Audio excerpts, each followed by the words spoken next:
It looked like these guys, 22 points after 18 minutes. It just looked disastrous. And then they began to settle. You know that when you say the word yet, there's an E in the middle. So it's not yet, it's yet. Though we have walked through the shadow of the valley of death for the last 20 years, this was the promised land. DSPN, the Devlin Sports Podcast Network.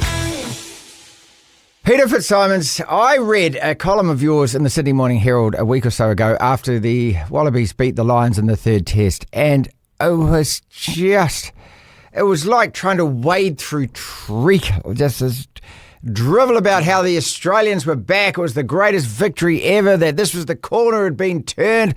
It was a dead rubber test. I was yelling at the terminal while I was reading this article. I take it all back. You were right, Messiah. You were one of the first people to actually get it, to call it, to realise that this Wallaby side weren't just on the up. They were capable of going to the high veld and beating South Africa. Well done, you. Yea, though we have walked through the shadow of the valley of death for the last 20 years, this was the promised land. I mean, honestly, that match against South Africa Saturday night, wow. Just wow. It was absolutely extraordinary. And I'll take it back. In the first test against the Lions, the Wallabies struggled and they looked like awful. A team that hadn't played together before, and they weren't. But then let the record show, Martin, that for the next two tests, dot 3 carry 1 subtract 2, that was 2 times 80, 160 minutes. In the next two tests against the finest side that the British and Irish Lions could put together, the Wallabies were in the lead for 159 minutes. That's right. Of that. They were magnificent, and they should have, refereeing decisions, I never understand them. I didn't understand them at the time. I don't understand them now. I don't know if they were robbed or not, whatever. They were unlucky not to win the series, but they won that third test, and that final half of that third test, they were a magnificent side. And then going against South Africa, I was writing, okay, we're in good shape here. This is it. Will Skelton in the middle. You've got Nick Frost pinching lineouts. You've got Harry Wilson, Fraser McWright. I mean, this is the first time I've been able to name the Wallaby pack in 20 years because they just come and go. But now this side is coming together. And so against the Springboks, 18 minutes in, 3 tries south, I'm going, yeah, 50 points. 50 points, yeah. Well, 50 points, I would have been happy with 50 points. 50 points, Australian rugby would live to find another day. It looked like 80 points. It looked like these guys, 22 points after 18 minutes. It just looked disastrous. And then they began to settle. Their lungs were burning, their legs were heavy, their hearts were pounding, and yet somehow they found the strength to time and again stop the Springboks. And you could suddenly see in the Springboks' eyes, oh, Christ, these bastards won't die on us. And then they scored the try. They go into half-time at 22-5. And then before our very eyes, in the next 40 minutes, the Wallabies scored 33 points, and it could have been very easily 40 points because with, 10 seconds to go, they were an inch away from the Springbok line. I mean, it was like nothing anybody's ever seen. And then I said to everybody on Twitter, I said, Love, I said, Pet, I said, look, just listen now, I said. Cock your ear to the east. You can hear a chattering in the wind.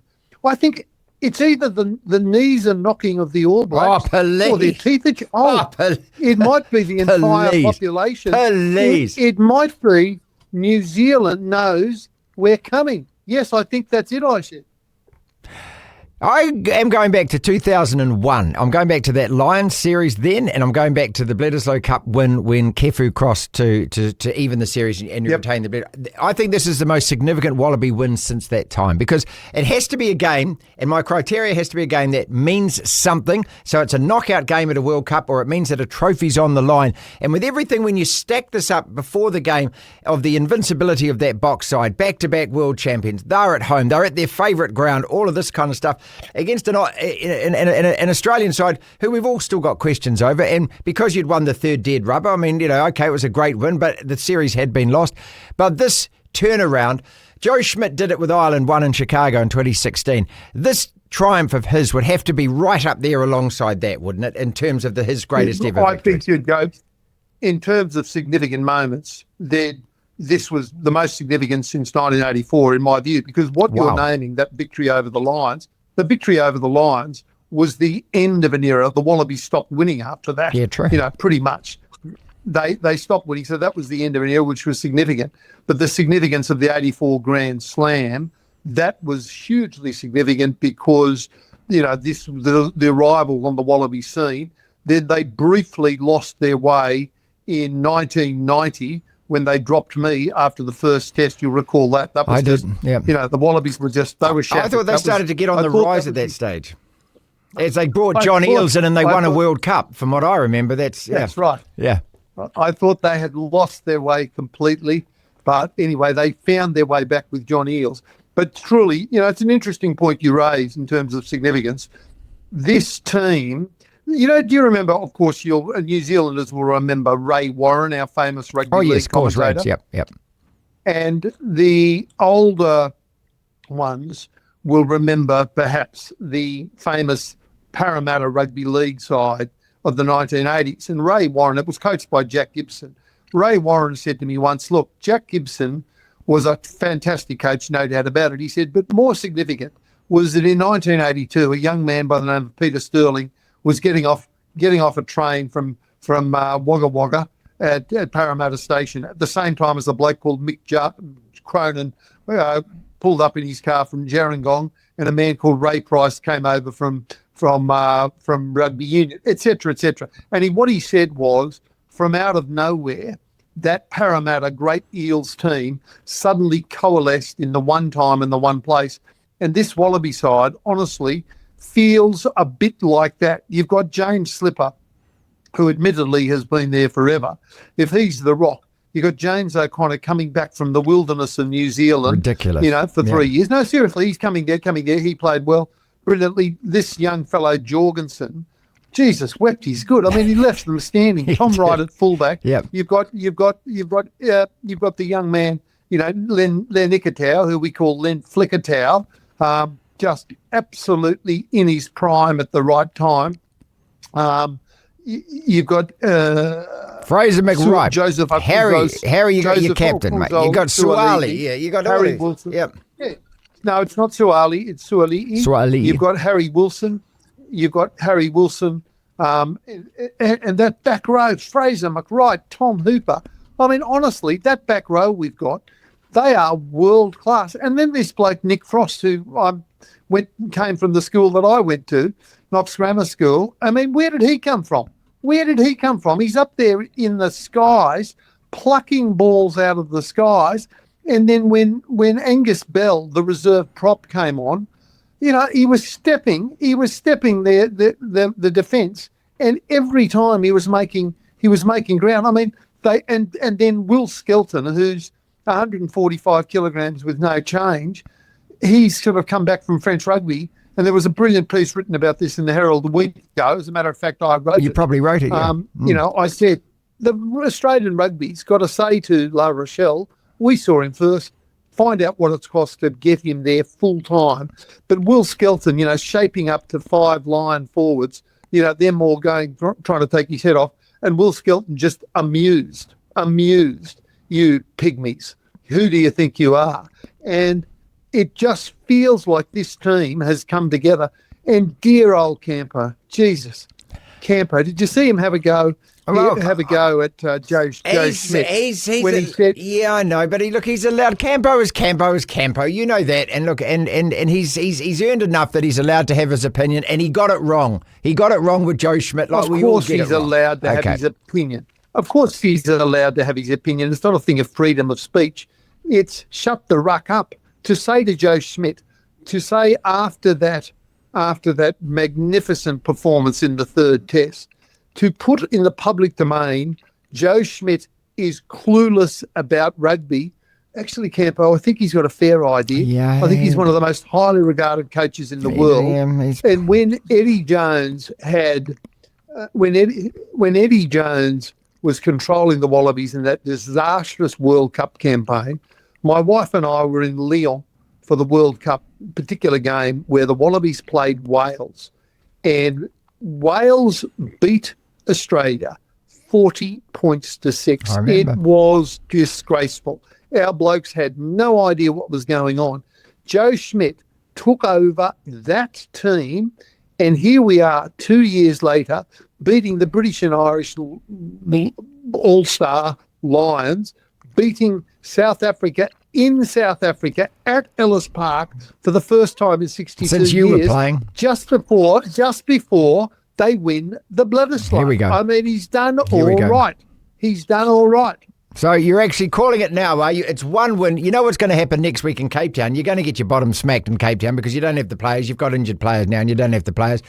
And all that's happened here is you've just opened the door and said, All Blacks, run through and take the Rugby Championship, which we are going to do. And we'll wrap it up before we actually play you blokes. And so those two will be festival matches. We only need to win one. We retain the Bledisloe.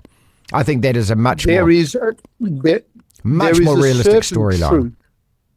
There is a certain truth that in that last 40 minutes, everything that could go our way did go our way. So at one point when James O'Connor did a huge loop, what we call a harbour bridge pass to Jorgensen on the wing, the South African centre was within an inch of taking it, intercepting, running away for the try, but it missed. And then Suali'i, he did another intercept. So things like that. But on the other hand, there was a point when Jorgensen's in space and the South African fullback is there waiting for him. Yeah. And Jorgensen just left him sitting down. Standing, grasping at thin air. And Tom Wright did exactly the same thing. I mean, these guys are serious class. And then super sub Tate McDermott. I mean, I just look at him and he every time he comes on, he's so good. I think you should put him on early. Nick White, I mean, I'm a critic of the box kicks, not that I particularly understand backline play, but this was a time that the box kicks really worked in kicking the boxer's ass. There's a bit of clever wordplay there. See, look, Martin, why did I bother? When I say that? Why did I bother? I knew that this was, okay, so now it's all changed. One game and Australian rugby's back. Is that what you're trying to convince us of? I'm saying not one game. I'm saying in the last 4 tests, they've taken on the British and Irish Lions in South Africa. They've been bloody impressive. And I'm just looking over your right shoulder. Devlin Sports Podcast Network. There it is, mate. DSPN. DSPN, yeah. Jeez. Yeah, I tell you what, yeah. This is, you've got your whole network now. Yeah, Martin. That's it, mate. Yeah. How long are you on per day, every day for?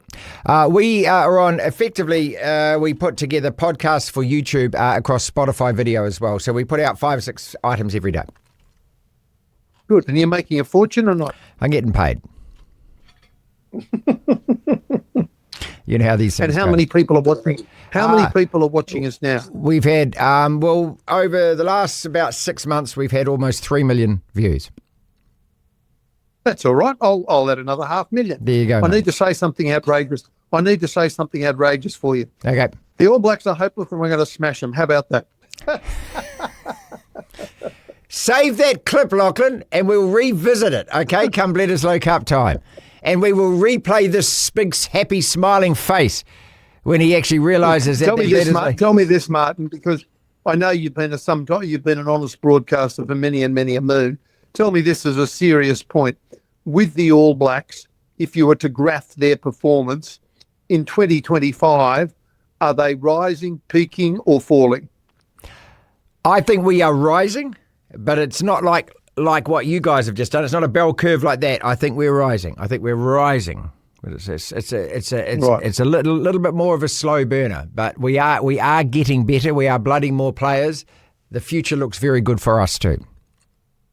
And Razor, who was so brilliant as a provincial coach, the world is filled with the litany of brilliant club players who don't become great provincial players and brilliant provincial players who don't become great test players. And it sometimes happens with coaches. Is he making the grade as a national coach or not? He's obviously a lovely bloke. Yeah, and I think we all want him to be that guy, but at the moment the team hasn't really performed over the last couple of years consistently enough to warrant saying that about him yet. But I think that there is a hell of a lot of good, bright signs. But at the moment, we're not. It's not like we're doubting him. It's just that there is better to come from him. Just as a point of order, do you know that when you say the word yet, there's an E in the middle? So it's not yet, it's yet. We haven't seen the best of him yet. We can stand corrected on every aspect of our rugby lives at the moment because you did the unthinkable. And we can only sit here and say congratulations. And it was great for rugby. Thank you very much for having me at your place. I've had a lovely time. This is the DSPN.